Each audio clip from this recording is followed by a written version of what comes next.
How you doing? This is Coach Smiley, Smiley Academy Martial Arts. This is Mr. Coach Davin, Miss Coach Hallie. BJJ4Kids Part 2. We're going to be working on punch block. BJJ4Kids Part 2 punch block. So remember, if you have any questions, put them in the comments below. We're going to answer for you. All right, so how parents to work at home with your pups on punch block. This is how we do it. So you guys know, Miss Holly is not a pup. She's a tiger shark, but she's assisting me size difference, right? That's why it's difficult sometimes, to do some techniques. Like obviously she can't wrap her legs around me. I'm sure most of your pups can't wrap their legs around you as well. So it's the same thing. So the size difference between me and Holly is like the size difference between a pup and a parent. But this is how you help your pups work on the technique. So we're doing punch block, all right? It's important, even as at an early age, that they understand that they're learning jiu-jitsu, yes, but jiu-jitsu, at the very base of jiu-jitsu, it's about being able to defend yourself, right? And we don't work on strikes so much in class, but you have to be able to defend strikes should someone try to punch you. And this is how we work on introducing pups to defending strikes from inside the guard. So obviously Miss Holly can't cross her feet behind my back. I'm not worried about that, it's okay. So what's gonna happen is this. For Miss Holly, I'm gonna try to touch her forehead. She's gonna work on her punch block. So first she starts off in home alone, hands always protect the face, and then the punch block looks like this.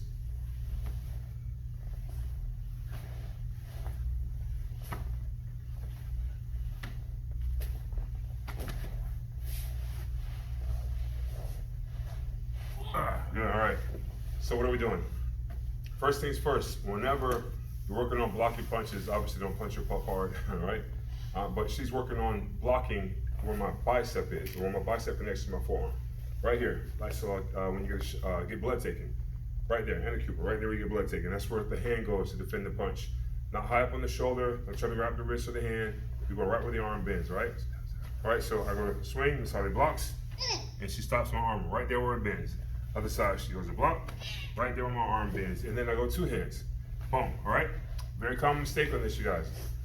First common mistake is trying to catch the punch, all right? Again, even as pups, they understand what a punch is, right? And we tell them to block a punch, they're probably gonna try to block the punch or catch the punch with their hand.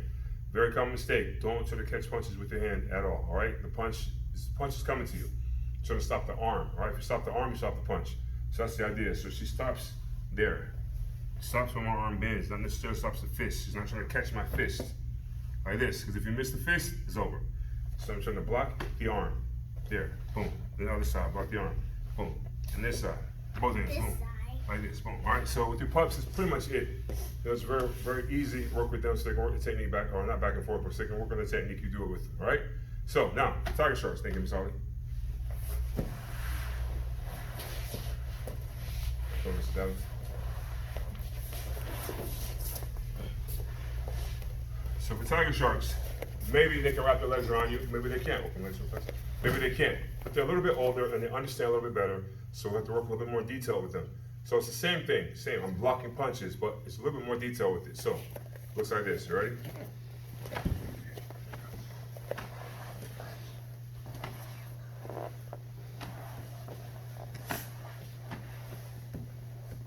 All right, now, oh, sorry, one more part to it. All right, keep going, Mr. Davin, sorry.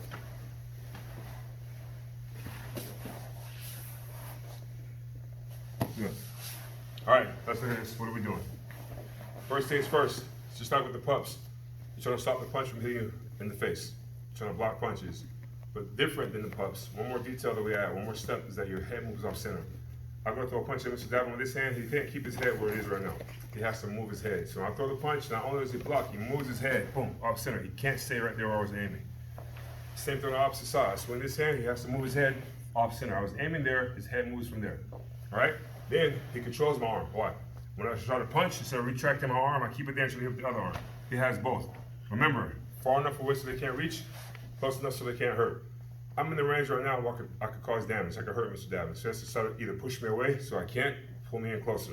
We're gonna work on pulling in closer. So he stops my arms so I can't hit him, and then he goes to the next step. Just controlling the inside. Right now he's dominating inside control. His arm is over my arm on this side. He's inside. His arm is over my arm on this side. He's inside, so controlling my neck, controlling my arm. So I can't punch with the right hand, and I can't reach him with the left arm. This is where he wants. Head off the ground, Mr. Davin. Right here, with the feet crossed behind the back, knees pulled towards the chest, is the position you want to end up in, all right? Let's get common mistakes real fast. First things first, same as with the pups. When you throw the punch, right, your head can't stay there. there's a chance that maybe you miss, your timing's off or whatever. So Mr. Davin wants to block the punch, but he misses my arm and his head stays there, boom, he gets hit. So it's not just this, it's also, if he misses the arm, the head also moves. So I don't punch where he's going, I'm punching where he is. So he has to move from where he is and be somewhere that he's not. You understand what I'm saying? So I can't reach his head. So make sure, not just to block, but to move the head off center at the same also. Then, right, you don't want the person to just sit there and keep wailing on you, right? You're gonna keep punching. Another common mistake is just block the punch and think, oh, I blocked the punch, you stay there. No. When you have your feet crossed behind the back and they're punching, you always try to pull your knees to your chest the entire time. When I pull my knees to my chest, or he pulls his knees to his chest, he's also trying to trap my head in my arm so I can't sit up and punch him again. He's trying to get so close so it can't hurt. So again, if I'm doing the punch, boom, I'm here, he's also pulling knees to chest, controlling my posture here. So now I can't sit up, I can't punch him.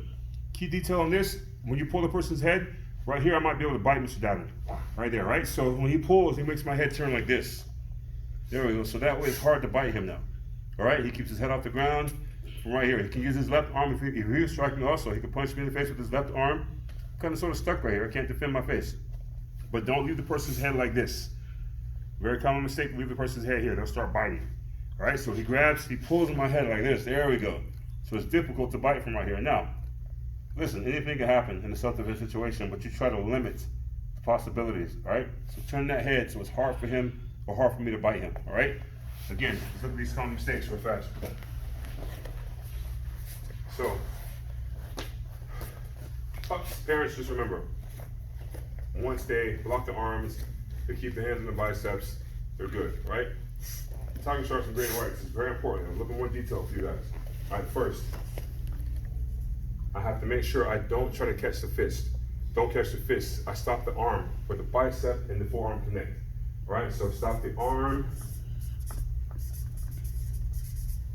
not the fist.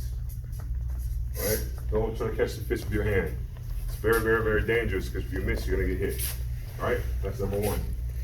Number two, the entire time they're inside your guard, if you can, you're pulling your knees to your chest to keep the person off balance, right? I don't want them to sit up and just keep wailing on me. When I have my feet crossed behind the back, I pull knees to chest always to keep their head coming down. Usually that results in them having to put one hand on the ground and using one hand to punch with. They can't use both hands to punch with, but if I don't pull them forward, they'll be able to use both hands all the time. So I'm pulling them forward, making them post their hand on the ground to keep their balance so they can only use one hand to punch, all right? So knees to chest. And listen, that's common in guard, period. When you have someone in your guard, you should be focused on pulling your knees to your chest so the person can get a good vertical posture, always, all right? Third common mistake. After I have blocked the punches successfully, pull my knees to my chest, I make sure I get the head off center. I don't want the head in the middle of my chest. They're gonna bite me on the chest or headbutt me in the chin or whatever. So when I grab that neck, I pull the head to one side. So don't leave them in the center. Pull head to one side. There we go. Uncooperative marker and bad handwriting. Don't make a good mix. All right.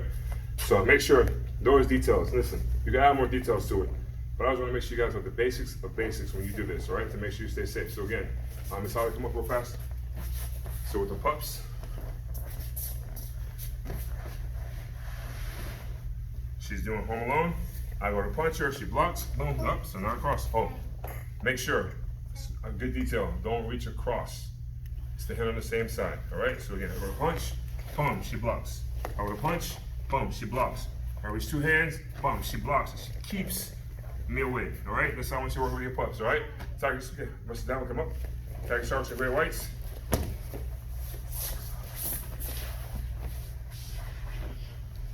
Controlling that inside. Knees to chest, making me feel like I'm falling forward the whole time. If I feel like I'm falling forward, I won't pick both hands up. I only pick one hand up because I have to post on the other hand, which means it's easy to defend. He knows only one side to defend, all right? But if I'm able to sit up like this, he has to block both. Now, maybe they can't cross the feet behind the back. If they can't cross the feet behind my back, okay, then I'm able to punch both arms. But regardless, as the person's punching, in order to hit him, I have to come forward. So his knees aren't pulling me forward. The fact that I'm trying to hit him is making me go forward. So he uses that against me. We call that borrowed momentum and borrowed reach. He can't reach me now. If I go to reach him, he can reach me. Borrowed reach, all right? So Mr. Davin's home alone. I go to punch him, he blocks, boom. So when I punch, he blocks, boom, I'm right here, and from here he gets inside, pulls the head off the center and turns, good. Perfect, like that, all right. So I can't bite him. Pull the head to the side so I can't bite him, all right? So that's punch block from guard. Punch block from guard, all right? Get busy, guys. Remember, if you have any questions, ask in the comment section below, all right? Here we go. On 3, ready? 1, 2, 3.